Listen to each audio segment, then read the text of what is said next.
we are not rare. But before you leave, you will perceive the lore will be unlocked. You might be stalked by a Sasquatch or a ghost witch, possibly even a ghost that will boast about knowing the Ohio Grassman or even the Michigan Dogman. Werewolves hunt, poltergeists are up front, but in these backwoods folklore is unlocked. Welcome back to Folklore Unlocked. I'm Austin, and like always, I'm joined by Ethan. Yep, hello again, everyone. And this week we are taking a look at the disappearance and death of Jeannette DePalma. And a little background on Jeannette and kind of the introduction to the story is that she was born on August 3rd, 1956 in Jersey City, New Jersey. And she disappeared on August 7th, 1972 in Springfield Township, located in Union County, New Jersey. And she's believed to have been murdered on or around that date. And she disappeared after telling her mother she was taking a train to see a friend. And she didn't arrive at her friend's or back home, which rose suspicion for her family. So, the discovery of the body was found on September 19th of 1972, just about a month after her disappearance. So, it was found on a cliff called the Devil's Tooth by locals, and this cliff is located in Howdale Quarry.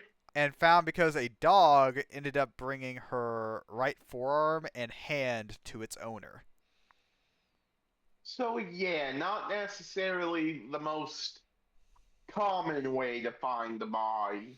No, can you imagine just going out for like a walk or something like that, and then your dog just brings an arm back? Eh. Yeah, that's not something I want, either of my dogs doing. No.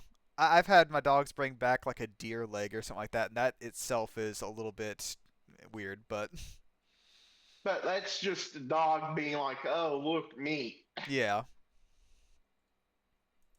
And the scene, several witnesses described that Jeanette's remains were surrounded by a series of strange symbols. Most agreed upon accounts described that her remains were found inside a coffin shaped perimeter of fallen branches and logs. And inside this makeshift coffin perimeter thing were makeshift wooden crosses. So, very weird scene. Very, hate to use the C word here, but very cultish. Yeah, that's what I was thinking. I'm like, very culty. Yeah, very cultish to say the least. So the autopsy revealed there was no obvious cause of death, and the remains showed no signs of foul play or drug activity, and the coroner suspects strangulation as the cause of death, but they also found an unusually high amount of lead in the remains. Which is suspicious that no obvious sign of cause of death and the high amount of lead with the lack of drug activity, I think's a bit suspicious. Yeah. And during the investigation, police received a tip about a homeless man that was living in a set of woods near the quarry, who was called Red by locals. And he allegedly fled his campsite sometime shortly after Jeannette went missing, that the police determined that he had nothing to do with it. Gotta blame it So on they, Red. hey, they said he had nothing to do with it. They just want, I guess, we're just trying to cover all their bases there, but it just keeps kind of getting weird from here.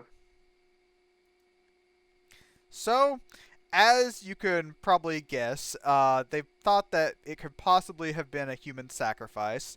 The New York Star Ledger and New York Daily News introduced the possibility of human sacrifice. And it may have been carried out by a Satanist or a local coven of witches. Which we do have a episode about witches, if you want to go watch that after this. But this is a more serious episode, so that's about the only big plug we'll be doing. And also, another theory is that it was a convicted serial killer named Richard Cunningham, who is known as Torso Killer, and in letters to Jesse P. Pollock, Cunningham alluded to possibly abducting and killing Jeannette. So he didn't straight up confess to it, but he basically said, I might have done this and just didn't know who that he, killed. Who would even allude to that? That's the thing. That's just such a weird thing. Be like, I might have done this. Like, it's just, Yeah, that's just a weird situation. This is just a strange case all around. yeah. Then, of course, in pop culture, Weird NJ, a folklore magazine, talked about this. And then also, Out There, Crimes of the Paranormal, Episode 4, also talked about this case. Which is how I kind of accidentally stumbled on this mysterious case. And on to our thoughts, I do think that Jeannette was more than likely murdered, probably by strangulation, possibly by accidental overdose, and that the autopsy just couldn't find any drugs because, well, it possibly just was too long afterwards to pick up on anything. But if it was because of a cult, satanic or otherwise, or a coven of witches, that's just a bit, I don't know, hard to tell. Now, you see, I'm going to go against the grain here and say that I really don't think it has to do with anything about the occult or cults. Because the way the remains were found is very strange. Because, like, there was, like, they basically made a coffin out of logs and stuff like that. They also had tons of little crosses made of sticks and apparently had strange symbols and stuff like that all around there. But to me, it almost feels too culty. If anything, I feel that it might have been made to look that way to give law enforcement maybe a harder time to find the real culprit, because it's like, oh, it was witches, it was a cult or something like that. It definitely wouldn't be anyone else that doesn't look culty or something like that. I don't know. It just seems too weird. And I do believe this was kind of in the lead up to the satanic panic of the U.S. That would make sense then. So, if I've got my dates right, yeah, this happened in '72, and the satanic panic started in the 1980s.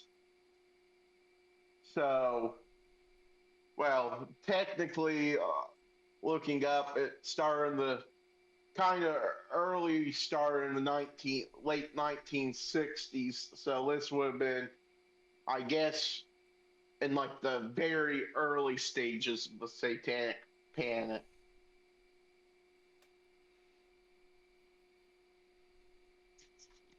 But any last words, Ethan? Notice, thanks for watching, everyone.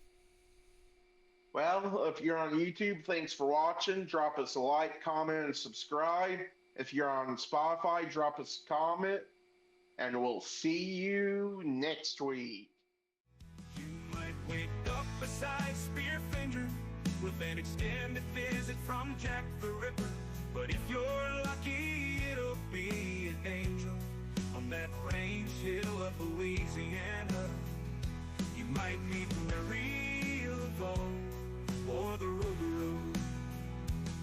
At Folklore Unlocked, Austin and Ethan concoct their theory of the eerie and unexplained around the world, sometimes even the underworld. The lore is locked behind secrets, the folklore is meant to be unlocked. The Sokaloo is haunting NC as well as Tennessee.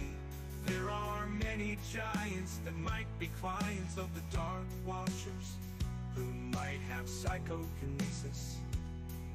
And the phantom time hypothesis is like the phoenix, coming back around again and again. Though there's a strain on your brain if you've got more than 2 brain cells in you. Some believe McCartney is dead because they read into the Mandela effect, which is subject